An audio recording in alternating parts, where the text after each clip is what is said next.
الصادق أمين ياسين أحمد محمد صلى الله عليه وسلم أسماء النبي صلى الله عليه وسلم. الحمد لله رب العالمين والصلاة والسلام على سيد الأنبياء والمرسلين أما بعد فأعوذ بالله من الشيطان الرجيم بسم الله الرحمن الرحيم الصلاة والسلام عليك يا رسول الله وعلى آلك وأصحابك يا حبيب الله الصلاة والسلام عليك يا نبي الله وعلى آلك وأصحابك يا نور الله. مدنی چینل کے ناظرین، الحمدللہ عز و جل مدنی چینل کے بڑے ہی مبارک سلسلے اسماء النبی صلی اللہ تعالیٰ علیہ وآلہ وسلم کے سلسلے میں ہم حاضر ہیں. یہ وہ مبارک سلسلہ ہے، پیارا سلسلہ ہے کہ جس میں حضور سرور دو عالم نور مجسم شاہ بنی آدم صلی اللہ تعالیٰ علیہ وآلہ وسلم کے مبارک ناموں کا تذکرہ ہم سنتے ہیں. حضور علیہ السلام کے نام جو ذکر کیے گئے ہیں ان کے حوالے سے سنتے ہیں کہ کون کون سے نام ہیں. اس ضمن کے اندر علماء نے اپنی کتابوں کے اندر جو فوائد ذکر کیے ہیں، جو علم کی باتیں ذکر کی ہیں، وہ ہم اپنے اس سلسلے کے اندر بیان کرتے اور سنتے ہیں. اپنے کئی سلسلوں کے اندر ہم الحمدللہ عز و جل حضور سرور دو عالم صلی اللہ تعالیٰ علیہ وسلم کے بہت سارے نام ذکر کر چکے ہیں. آج کے سلسلے میں بھی انشاءاللہ تبارک و تعالیٰ پیارے آقا مدینے والے مصطفیٰ صلی اللہ تعالیٰ علیہ وآلہ وسلم کے کچھ ناموں کا تذکرہ انشاءاللہ کریں گے. توجہ کے ساتھ اس سلسلے کو سماعت فرمائیے. انشاءاللہ تبارک و تعالیٰ برکتیں بھی حاصل ہوں گی اور علم کے جو پھول ہیں، موتی ہیں، وہ بھی انشاءاللہ تبارک و تعالیٰ حاصل ہوں گے. لہذا توجہ کے ساتھ سماعت فرمائیے. سلسلے کے آغاز میں ہمارے طریقہ کار ہے کہ بیان کرتے ہوئے آئے ہیں کہ یقیناً نبی کریم صلی اللہ تعالیٰ علیہ وسلم کے ناموں پر نام رکھنا،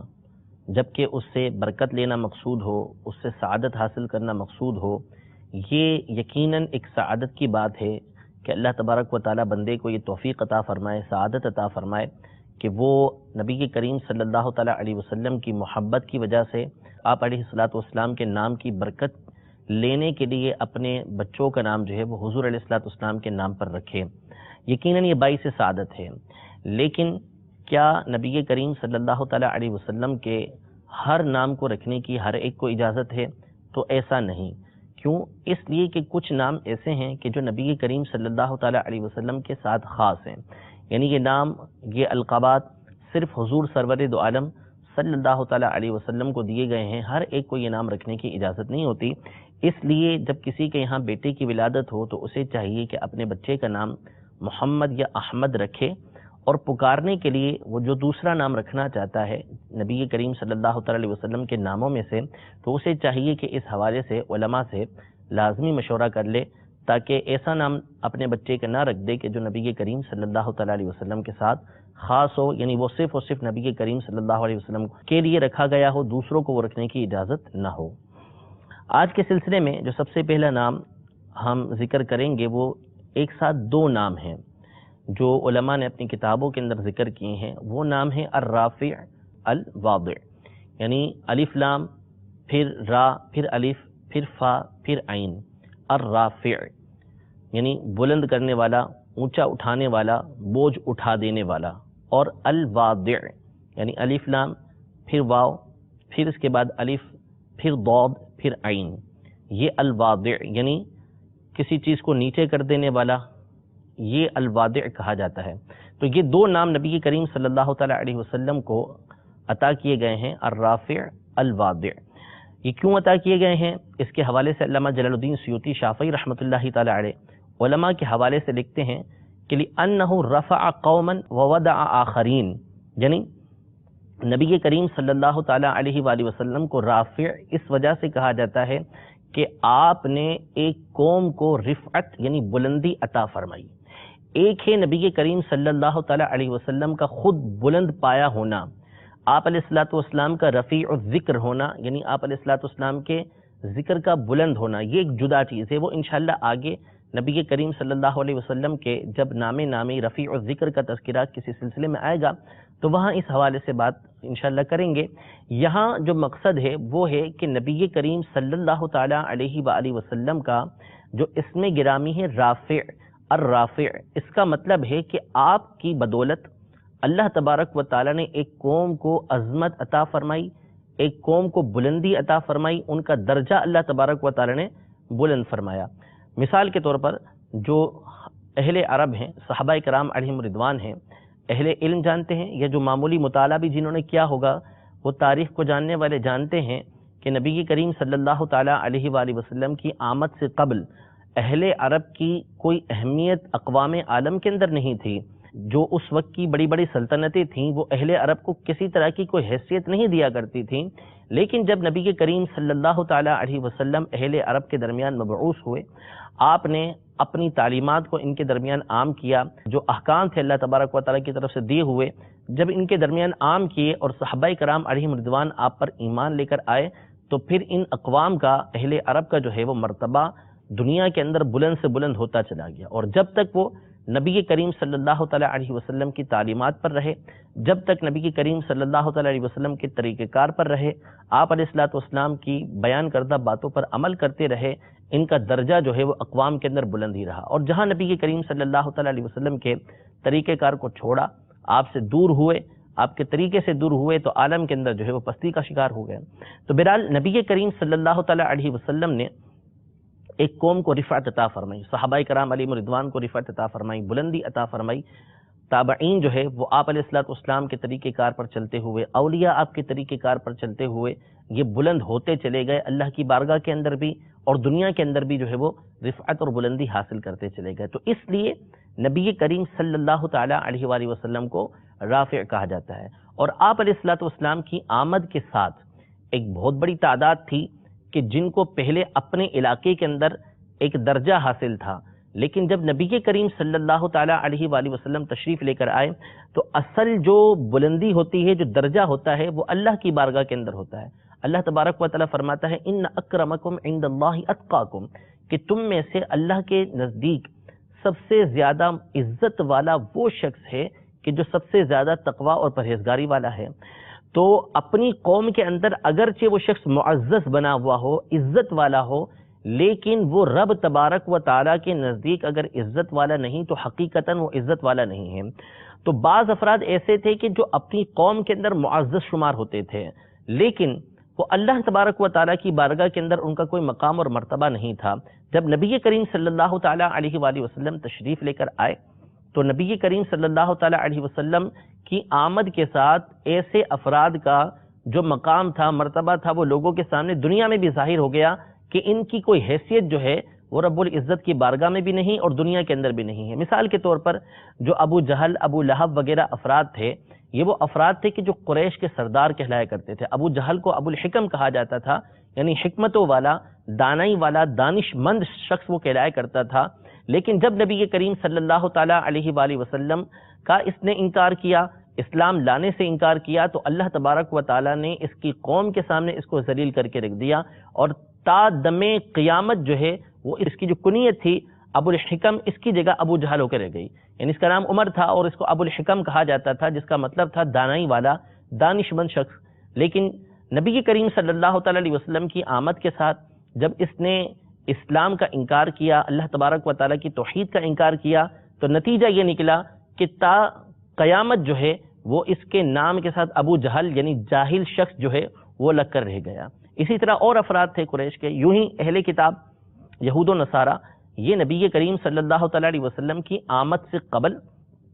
بہت ہی زیادہ معزز شمار کیے جاتے تھے، اور نبی کریم صلی اللہ علیہ وسلم کی آمد کی خبریں دیا کرتے تھے اور بتایا کرتے تھے لوگوں کو کہ ان قریب جو ہے وہ نبی کریم صلی اللہ تعالیٰ علیہ وسلم کی آمد ہونے والی ہے۔ لیکن جب نبی کریم صلی اللہ تعالیٰ علیہ وآلہ وسلم تشریف لے کر آئے تو ان میں ایک تعداد تھی کہ جو نبی کریم صلی اللہ علیہ وسلم پر ایمان لے کر آئی، اور ایمان لانے کی وجہ سے اللہ تبارک و تعالیٰ نے ان کو دگنا اجر عطا فرمایا، اور ان کے مقام اور مرتبے کو اللہ تبارک و تعالیٰ نے بڑھایا، اور بعض کے بارے میں آیات بھی نازل ہوئیں۔ اور دوسرے جو نبی کریم صلی اللہ تعالیٰ علیہ وسلم پر ایمان لے کر نہیں آئے تھے، نتیجہ یہ نکلا کہ ان کا مقام، ان کی عزت جو ہے وہ خاک میں مل کر رہ گئی۔ تو یوں نبی کریم صلی اللہ تعالیٰ علیہ وآلہ وسلم کی آمد کی وجہ سے بہت سارے افراد جن کو مقام و مرتبہ حاصل ہوا، یوں ہی وہ افراد کے جن کا حقیقتاً کوئی مقام و مرتبہ نہیں تھا اور لوگوں کے سامنے وہ معزز بنے ہوئے تھے، تو آپ علیہ الصلوۃ والسلام کی تشریف لانے کی وجہ سے ان کی حقیقت جو ہے وہ لوگوں کے سامنے ظاہر ہو گئی، یعنی وہ پست ہو گئے۔ تو اس وجہ سے نبی کریم صلی اللہ تعالیٰ علیہ وآلہ وسلم کو الواضع یہ کہا جاتا ہے۔ ایک اور معنی الرافع اور الواضع کا یہ بیان کیا گیا ہے کہ نبی کریم صلی اللہ تعالیٰ علیہ وسلم کو رافع اس لیے کہا جاتا ہے کہ رافع نکلا ہے رفع سے، جس کا معنی ہوتا ہے اٹھانا، یعنی کوئی چیز رکھی ہے، کوئی بوجھ ہے، اس کو اٹھا دینا، اس کو بھی الرافع کہا جاتا ہے کہ بوجھ کو اٹھانے والا ہے۔ تو چونکہ نبی کریم صلی اللہ تعالیٰ علیہ وسلم جب تشریف لے کر آئے تو پچھلے جو احکام تھے ان میں کچھ احکام کے اندر سختیاں تھیں، ایسے احکام تھے اہل کتاب کے اوپر کہ جو بظاہر دیکھا جائے تو سخت محسوس ہوتے ہیں، لیکن نبی کریم صلی اللہ تعالیٰ علیہ وسلم کی آمد کے ساتھ ان احکام کو اٹھا دیا گیا، ان کے بوجھ کو ان کے اوپر سے ہٹا دیا گیا۔ تو اس لیے نبی کریم صلی اللہ تعالیٰ علیہ وسلم کو الرافع کہا جاتا ہے۔ اور الواضع کہنے کا یعنی رکھنا، الواضع کا مطلب ہے رکھنا۔ تو نبی کریم صلی اللہ تعالیٰ علیہ وسلم نے اللہ تبارک و تعالیٰ کا جو حکم تھا، جہاں رکھنے کا حکم تھا، اس حکم کو وہیں پر رکھا، اس لیے نبی کریم صلی اللہ علیہ وسلم کو الواضع کہا جاتا ہے۔ الرافع کا مطلب بوجھ اٹھا دینے والا، اب وہ بوجھ چاہے کسی بھی طرح کا ہو، احکام کا بوجھ ہو تو چونکہ اس کو اٹھا دیا، اس لیے نبی کریم صلی اللہ علیہ وسلم کو الرافع کہا گیا۔ اور الواضع یعنی جس چیز کو جہاں رکھنا تھا، جیسا حکم جس مقام پہ بیان کرنا تھا، نبی کریم صلی اللہ تعالیٰ علیہ وسلم نے وہیں پہ رکھا، تو اس لیے نبی کریم صلی اللہ علیہ وسلم کو الواضع کہا جاتا ہے۔ یہ دو نام تھے جو ہم نے آج کے سلسلے کے اندر ایک ساتھ بیان کیے ہیں۔ اگلا نام جو ہم نے آج کے سلسلے میں نبی کریم صلی اللہ تعالیٰ علیہ وسلم کا بیان کرنا ہے وہ ہے السلام۔ الف لام سین کے اوپر تشدید ہے، لام پھر الف اور پھر میم، السلام، یعنی جو سلام ہم کہتے ہیں اس سے پہلے الف لام السلام۔ یہ نبی کریم صلی اللہ تعالیٰ علیہ وسلم کے ناموں میں سے ایک نام ہے اور یہ اللہ تبارک و تعالیٰ کا بھی نام ہے۔ نبی کریم صلی اللہ تعالیٰ علیہ وسلم کے اس نام کا جو معنی ہے اس کو بیان کرتے ہوئے علامہ جلال الدین سیوطی شافعی رحمۃ اللہ تعالیٰ علیہ بیان فرماتے ہیں کہ اس کا مطلب ہے کہ نبی کریم صلی اللہ علیہ وسلم کو السلام کہتے ہیں لسلامتہ من النقائص، یعنی چونکہ نبی کریم صلی اللہ تعالیٰ علیہ وسلم عیوب سے پاک تھے، آپ کے اندر عیب نہیں تھے، اور سلام کا مطلب ہوتا ہے سلامتی والا، پاکیزگی والا، یعنی پاک ہونے والا۔ چونکہ نبی کریم صلی اللہ تعالیٰ علیہ وسلم ہر طرح کے عیب سے سلامت تھے، کوئی عیب آپ کے اندر موجود نہیں تھا، اس وجہ سے نبی کریم صلی اللہ تعالیٰ علیہ وسلم کو السلام یہ کہا جاتا ہے، یعنی وہ ہستی کہ جو عیوب سے پاک ہو، جس کے اندر عیب نہ ہو۔ تو یقیناً ہمارے آقا مدینے والے مصطفیٰ صلی اللہ تعالیٰ علیہ وآلہ وسلم کی ذات گرامی وہ ذات ہے کہ جس کو اللہ تبارک و تعالیٰ نے ہر طرح کی خوبی سے نوازا اور ہر طرح کے عیب سے جو ہے وہ آپ کو پاک رکھا تھا۔ حضرت حسان بن ثابت رضی اللہ تعالیٰ عنہ کا مشہور و معروف اس حوالے سے شعر ہے، آپ ارشاد فرماتے ہیں وَأَحْسَنُ مِنْكَ لَمْ تَرْقَتُ عَيْنِي، یا رسول اللہ صلی اللہ تعالیٰ علیہ وآلہ وسلم آپ سے زیادہ حسین و جمیل میری آنکھ نے دیکھا ہی نہیں ہے، آپ سے خوبصورت میری آنکھوں نے دیکھا ہی نہیں ہے۔ وَأَجْمَلُ مِنْكَ لَمْ تَلِدِ النِّسَاءُ، اے محبوب صلی اللہ تعالیٰ علیہ وسلم آپ سے زیادہ جمیل، آپ سے زیادہ حسن والا، خوبصورتی والا کسی ماں نے جنا ہی نہیں ہے۔ یعنی دیکھے تو اس وقت نہ کہ جب کسی ماں نے ایسا جنا ہو، آپ جیسا خوبصورت تو پیدا ہی نہیں ہوا۔ پھر ارشاد فرماتے ہیں خلقت مبرأ من کل عیب، یا رسول اللہ صلی اللہ تعالیٰ علیہ وسلم آپ ہر طرح کے عیب سے پاک اور صاف پیدا کیے گئے، کأنک قد خلقت کما تشاء، یعنی آپ ویسے ہی پیدا کیے گئے جیسا آپ چاہتے ہیں۔ یعنی جب بندے کو اختیار دیا جائے کہ آپ کیسا بننا چاہتے ہیں، کیسا پیدا ہونا چاہتے ہیں، تو یقیناً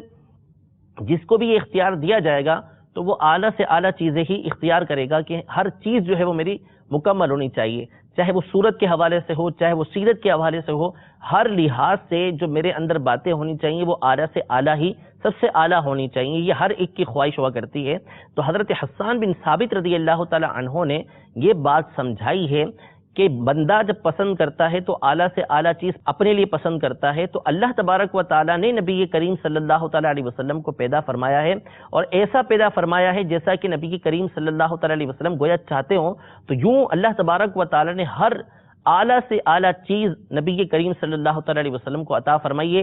بندہ کبھی پسند نہیں کرے گا کہ اس کے اندر کوئی عیب ہونا چاہیے، تو یقیناً نبی کریم صلی اللہ تعالیٰ علیہ وسلم کے اندر کوئی عیب نہیں تھا۔ اللہ تبارک و تعالیٰ نے بے عیب نبی کریم صلی اللہ تعالیٰ علیہ وسلم کو پیدا فرمایا ہے، اس لیے نبی کریم صلی اللہ تعالیٰ علیہ وسلم کے ناموں میں سے ایک نام ہے السلام، یعنی وہ ہستی کہ جو تمام عیوب سے، تمام خرابیوں سے پاک ہو۔ بے عیب ہستی کو، بغیر کسی خرابی کے جو ہستی ہوتی ہے اس کو السلام کہا جاتا ہے، اور یہ نبی کریم صلی اللہ تعالیٰ علیہ وسلم کی ذات گرامی پر مکمل طور پر صادق آتا ہے۔ یقیناً نبی کریم صلی اللہ تعالیٰ علیہ وسلم کی ہستی جو ہے وہ السلام کہنے کے لائق ہے کہ آپ کو السلام یہ کہا جائے۔ یہ نام اللہ تبارک و تعالیٰ کے ناموں میں سے ایک نام ہے، اور اس کا مطلب بھی یہی ہوتا ہے کہ اللہ تبارک و تعالیٰ ہر طرح کی آفت سے، ہر طرح کے عیب سے یہ پاک ہے۔ کوئی مخلوق والی برائی جو ہے وہ اللہ تبارک و تعالیٰ کے اندر نہیں ہے۔ اللہ تبارک و تعالیٰ بے مثل ہے، کوئی اس کی مثال یہ موجود نہیں ہے۔ بندوں کی جو باتیں ہوتی ہیں ان سے بھی اللہ تبارک و تعالیٰ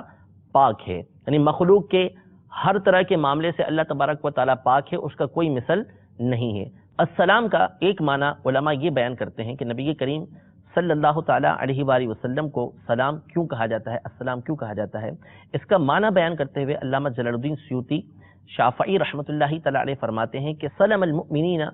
من العذاب، کہ نبی کریم صلی اللہ تعالیٰ علیہ وسلم کو سلام کہنے کی ایک وجہ یہ ہے کہ سلام کہتے ہیں کہ کسی کو کسی چیز سے، برائی سے محفوظ کر دینا۔ مثلا کہ جب ہم کسی کو السلام علیکم کہتے ہیں تو بہار شریعت کے اندر یہ نیت ذکر کی ہے کہ جب کسی دوسرے کو سلام کرے تو اس وقت یہ نیت کرے کہ میں تمہیں جو سلام کر رہا ہوں اس کا مطلب یہ ہے کہ تمہاری عزت، تمہارا مال، تمہارا خون یہ مجھ سے سلامتی والا ہے، یعنی مجھ سے محفوظ ہے۔ تو السلام کا ایک مطلب ہوتا ہے کہ وہ ہستی کہ جو دوسروں کو سلامتی دینے والی ہو، دوسروں کو سلامتی دینے والی ہو۔ تو نبی کریم صلی اللہ تعالیٰ علیہ وسلم کو السلام اس معنی میں بھی کہتے ہیں کہ آپ علیہ الصلوۃ والسلام کی ذات وہ ہے کہ جس کے ذریعے سے مومنوں کو عذاب سے سلامتی ملتی ہے، وہ محفوظ رہیں گے، اس لیے نبی کریم صلی اللہ تعالیٰ علیہ وسلم کو السلام یہ کہا جاتا ہے۔ اگلا نام جو ہم بیان کریں گے وہ بھی دو نام ہیں ایک ساتھ نبی کریم صلی اللہ تعالیٰ علیہ وسلم کے، وہ ہیں الشاکر اور الشکور۔ الشاکر اور الشکور یہ دونوں شکر سے نکلے ہیں، لیکن دونوں کے معنی میں کچھ فرق ہے۔ نبی کریم صلی اللہ تعالیٰ علیہ وسلم کو الشاکر جو کہا گیا ہے اور الشکور جو کہا گیا ہے، اس کی مختلف وجوہات علماء نے بیان کی ہیں۔ خود نبی کریم صلی اللہ تعالیٰ علیہ وسلم نے اپنا جو ایک وصف ذکر کیا ہے، اپنی ایک صفت ذکر کی ہے، ایک خوبی جو ذکر کی ہے، جو آپ چاہتے تھے کہ آپ کے اندر یہ ہو اور وہ تھی، تو وہ صحیح ہے، ان کی حدیث کے اندر موجود ہے کہ حضرت مغیرہ بن شعبہ رضی اللہ تعالیٰ عنہ روایت کرتے ہیں کہ نبی کریم صلی اللہ تعالیٰ علیہ وسلم قیام کیا کرتے تھے، اللہ تبارک و تعالیٰ کی خوب کھڑے ہو کر عبادت کرتے تھے، حتی تورمت قدماہ، یہاں تک کہ نبی کریم صلی اللہ تعالیٰ علیہ وسلم کے جو دونوں پاؤں مبارک تھے، قدم مبارک تھے، ان میں ورم آ گیا تھا۔ تو آپ سے عرض کی گئی کہ الیس قد غفر اللہ لک ما تقدم من ذنبک وما تأخر، یعنی یا رسول اللہ صلی اللہ تعالیٰ علیہ وسلم آپ وہ ہستی نہیں ہیں کہ جن کی وجہ سے اللہ تبارک و تعالیٰ نے آپ کے اگلے پچھلوں کے گناہ معاف کر دیے ہیں، یعنی آپ کی برکت سے تو آپ کے اگلے پچھلوں کے گناہ معاف ہو چکے ہیں، تو آپ اس قدر عبادت کرتے ہیں۔ تو اس پر نبی کریم صلی اللہ تعالیٰ علیہ وسلم نے ارشاد فرمایا کہ افلا اکون عبدا شکورا، کہ کیا میں اپنے رب عز و جل کا شکر گزار بندہ نہ بنوں۔ تو یہاں پر نبی کریم صلی اللہ تعالیٰ علیہ وسلم نے اللہ تبارک و تعالیٰ کا شکر گزار بندہ بننا پسند کیا ہے اور اپنے لیے شکور کا لفظ استعمال کیا ہے۔ اب شکور اور شاکر کے اندر فرق کیا ہے، اس کو بیان کرتے ہوئے علامہ جلال الدین سیوطی شافعی رحمۃ اللہ تعالیٰ علیہ اپنی کتاب الریاض الانیقہ کے اندر فرماتے ہیں کہ علماء نے شاکر اور شکور کے درمیان فرق کیا ہے۔ پہلا فرق یہ ہوتا ہے کہ الشاکر الذی یشکر علی الموجود والشکور الذی یشکر علی المفقود، یعنی شاکر اس کو کہتے ہیں جب اس کو کوئی نعمت ملتی ہے، کوئی چیز اس کے پاس آتی ہے تو وہ اس پر شکر ادا کرتا ہے کہ یا اللہ تیرا شکر ہے، اور شکور اس ہستی کو بولتے ہیں کہ جب کسی سے کوئی چیز کھو جائے تو اس پر بھی وہ اللہ تبارک و تعالیٰ کا شکر ادا کرتا ہے کہ یا اللہ ہر حال میں تیرا شکر ہے۔ تو یہ ایسی حالت کے اندر کہ جب بندے سے کوئی چیز مفقود ہو جائے، کوئی چلی جائے چیز، اس پر اللہ تبارک و تعالیٰ کا شکر ادا کرنا یہ اعلیٰ ہے، بنسبت اس صورت کے کہ جب بندے کو کوئی چیز ملتی ہے اس پر وہ اللہ تبارک و تعالیٰ کا شکر ادا کرتا ہے۔ وہ بھی ایک اللہ تبارک و تعالیٰ کی طرف سے نعمت ہے کہ بندے کو عطا ہو کہ اس کی نعمت کے اوپر بندہ شکر ادا کرے، لیکن یہ بہت بڑی نعمت ہے، اس سے بڑھ کر نعمت ہے کہ بندے سے کوئی چیز مفقود ہو گئی، کوئی چیز گم ہو گئی اس سے، اس پر بھی وہ اللہ تبارک و تعالیٰ کا شکر ادا کر رہا ہے۔ ایک اور معنی یہ بیان فرماتے ہیں علامہ جلال الدین سیوطی شافعی رحمۃ اللہ تعالی علیہ کہ شاکر اور شکور کے اندر فرق کیا ہے۔ اب فرماتے ہیں کہ شاکر اس ہستی کو بولتے ہیں کہ جو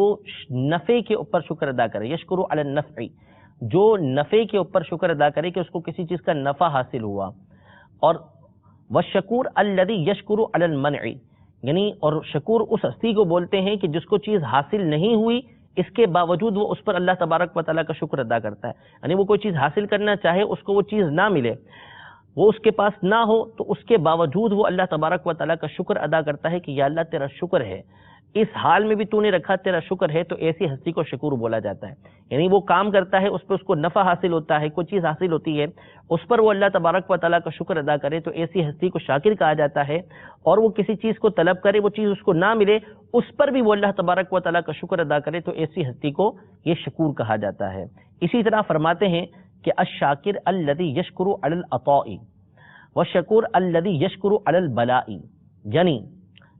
شاکر اس ہستی کو بولتے ہیں کہ جو